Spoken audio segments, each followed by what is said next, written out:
എല്ലാവർക്കും യേശുവിൻ നാമത്തിൽ വന്ദനം.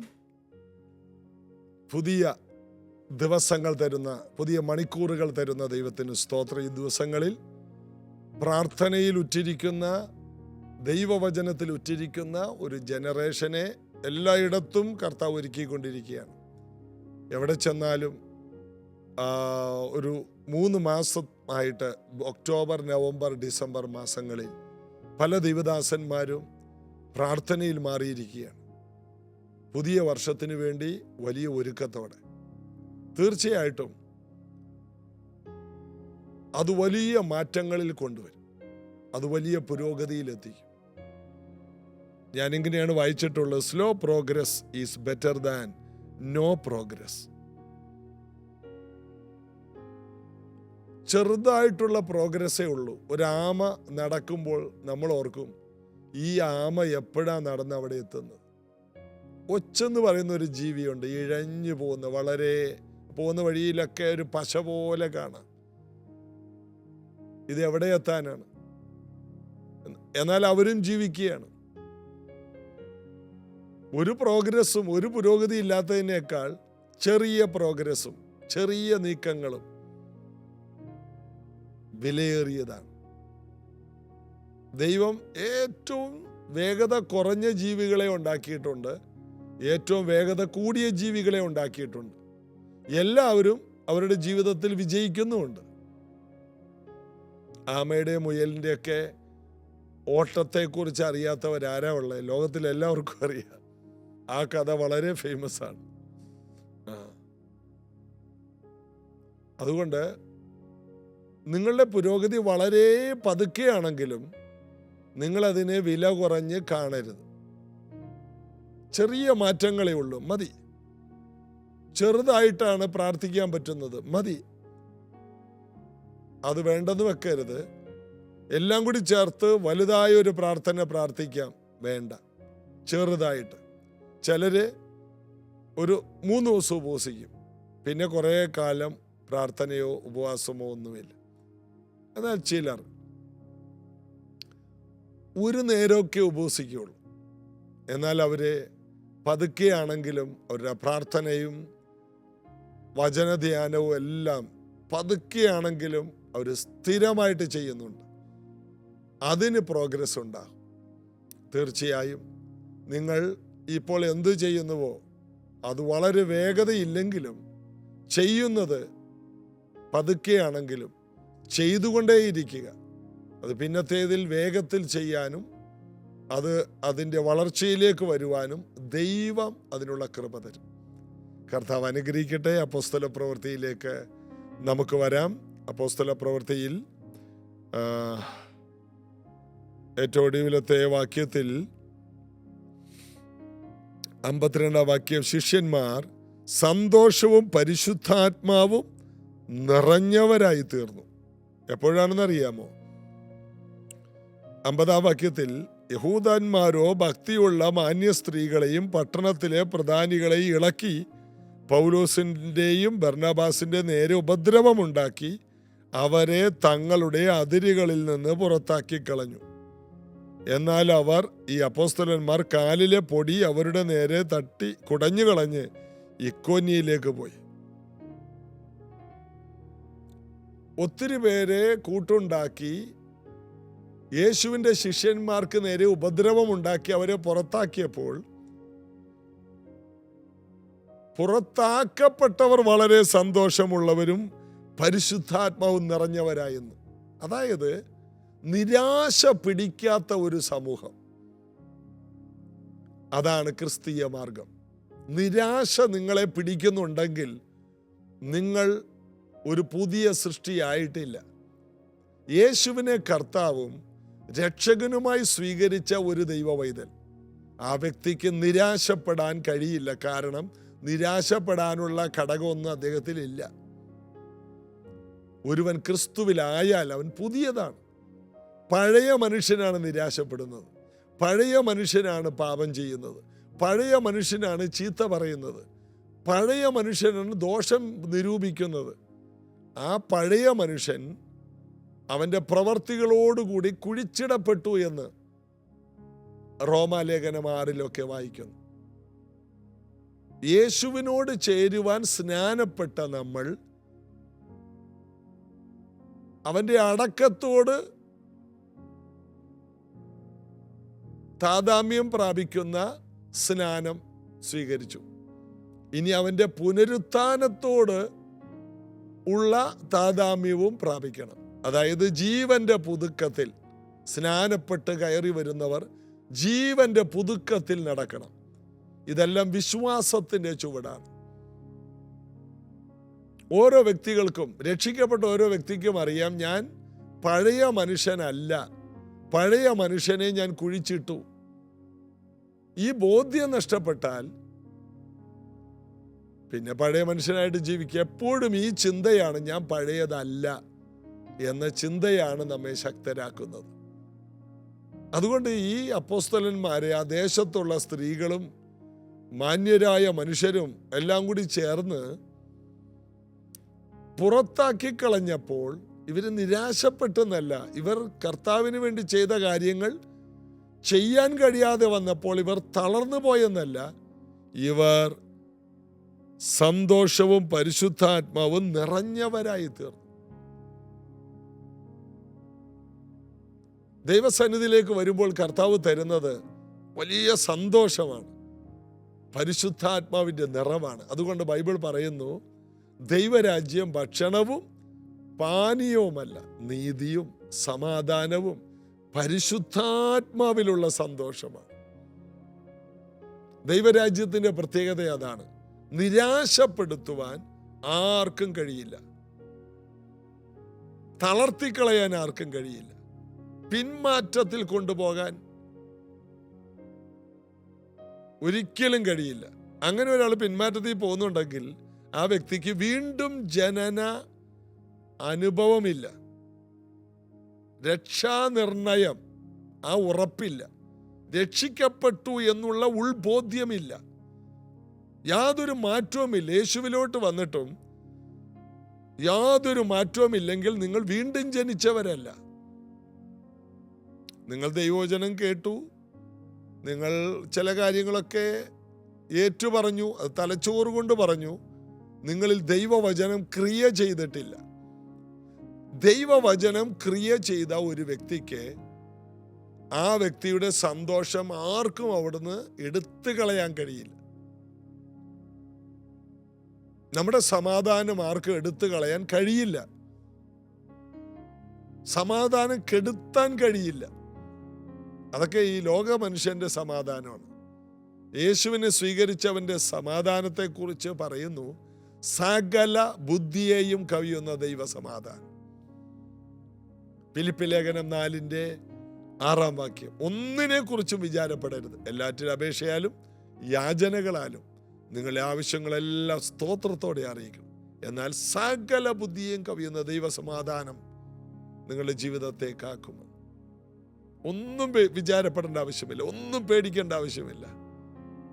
നമ്മൾ പുതിയ സൃഷ്ടിയാണ്. യേശു ക്രിസ്തുവിൽ പുതിയതാണ് നമ്മൾ പഴയ മനുഷ്യനെ അല്ല, സാധാരണ മനുഷ്യനല്ല. നാം അമ്മയുടെ ഉദരത്തിൽ നിന്ന് ജനിച്ചവരല്ല, നാം ഉയരത്തിൽ നിന്ന്, സ്വർഗസ്ഥനായ പിതാവിൽ നിന്ന്, ദൈവവചനത്തിൽ നിന്ന് ജനിച്ചവരാണ്. നാം വീണ്ടും ജനിച്ചവരാണ്, നാം അഭിഷേകം പ്രാപിച്ചവരാണ്. ഈ ഒരു ചിത്രം, ഈ ഒരു ചിന്ത മനസ്സിലെന്നുമുള്ളവർക്ക് എപ്പോഴും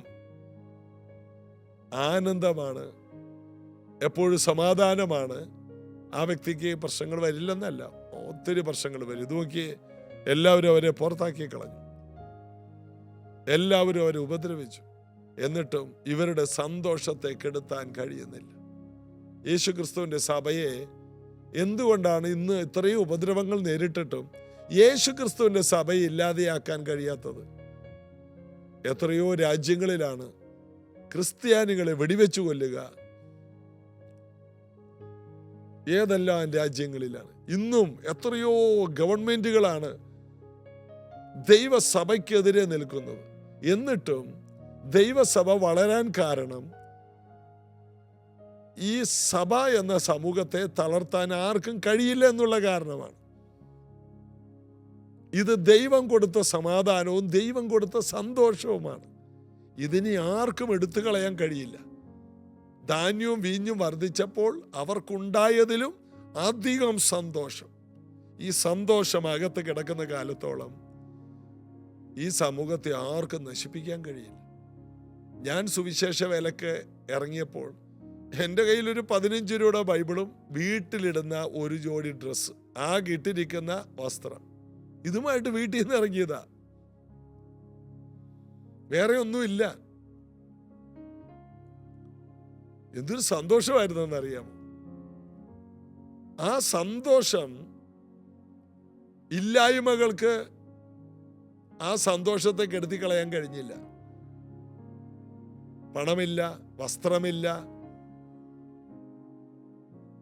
ജീവിതത്തിന് വേണ്ട ഒന്നും തന്നെയില്ല. എന്നിട്ടും ഈ സന്തോഷത്തെ ഒട്ടും കുറക്കാനായിട്ട് ഈ പ്രശ്നങ്ങൾക്ക് കഴിഞ്ഞില്ല. അതാണ് ദൈവരാജ്യത്തിലെ സന്തോഷം.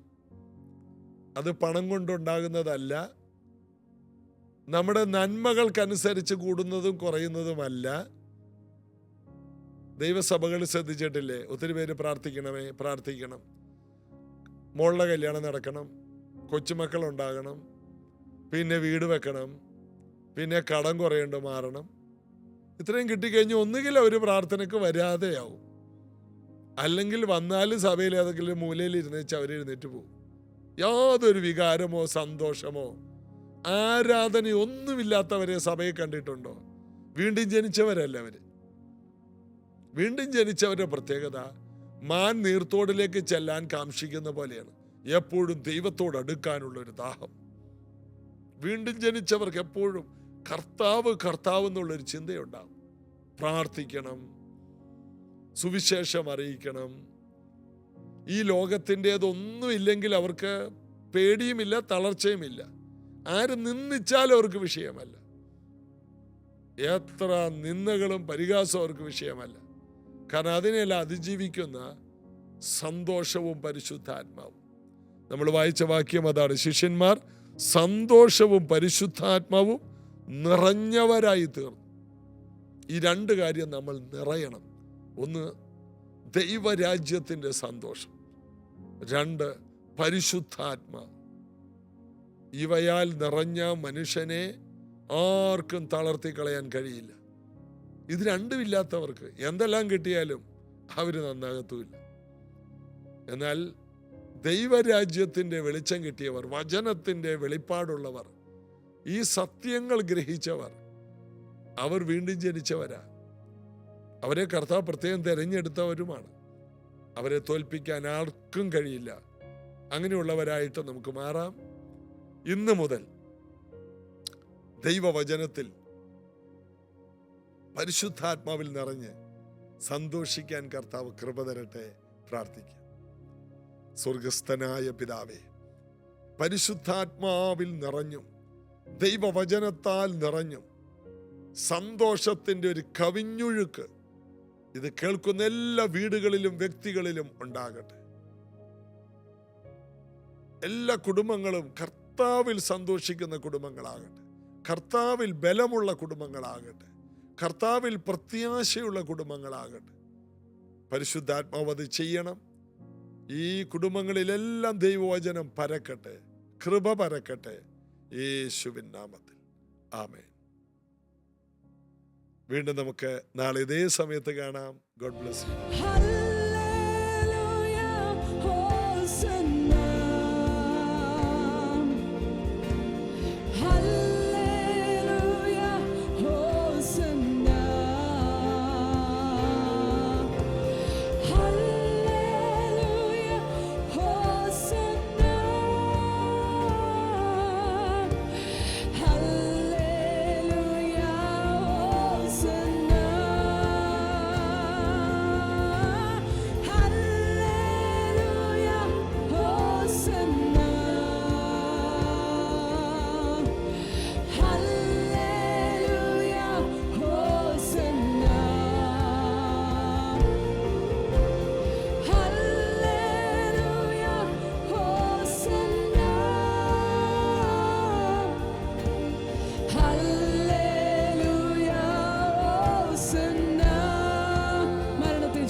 ജീവനോട് ഉയർത്തവനെ